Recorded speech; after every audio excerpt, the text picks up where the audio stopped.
I have a letter here that a husband wrote his wife. It's from a heartfelt place. This is what he said. He said, "To my beloved bride, I promise that I've noticed all your hard work as of late.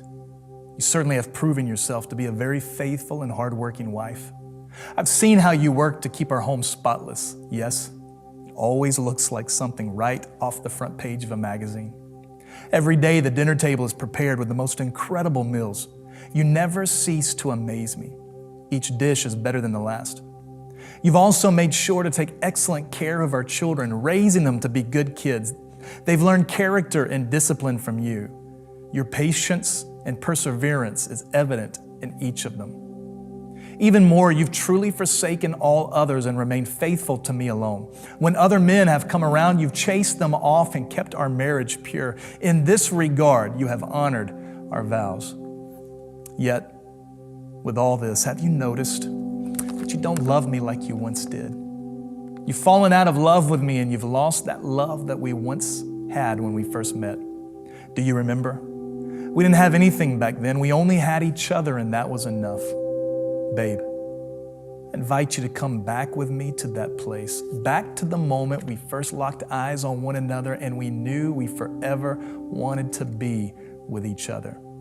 It's not too late, but I fear we have no more time to waste. I've made reservations at the best restaurant in town, and it would mean the universe to me for you to come on a date and recapture that lost flame. With all my love, your groom." Does that seem shocking to you?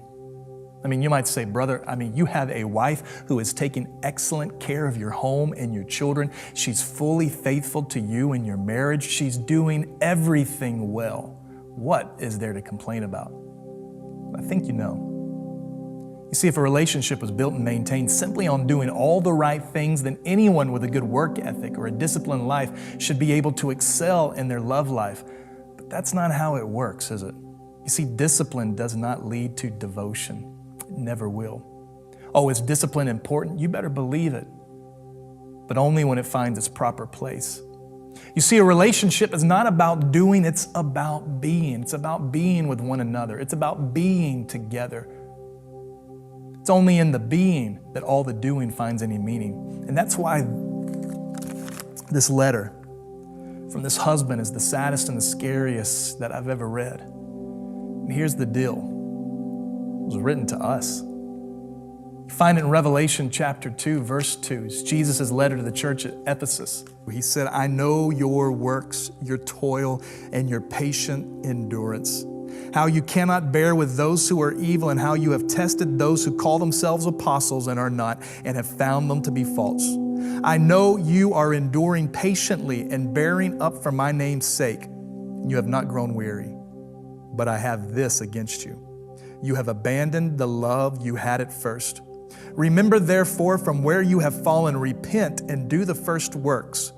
If not, I will come to you and remove your lampstand from its place unless you repent." You see, the church at Ephesus was doing everything right. Most pastors would celebrate such a church, yet Jesus rebuked it. Why? They had fallen out of love with him. My friend, do you realize that you can be doing everything right?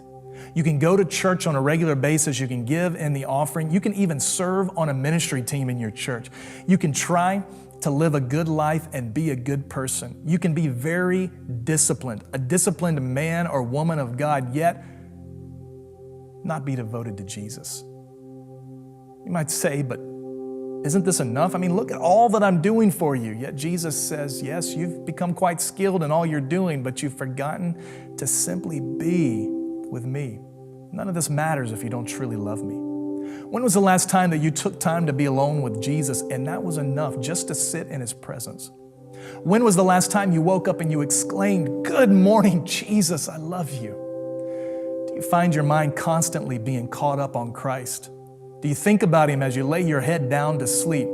Do you know this kind of relationship with him? If not, then my friend, this letter was written straight to you. I would encourage you to stop what you're doing and come back to the place where you can fall head over heels, madly in love with Jesus again. Come back to the altar, rededicate your life to him, and recapture that flame. I promise it's not too late, but there is certainly no more time to be wasted.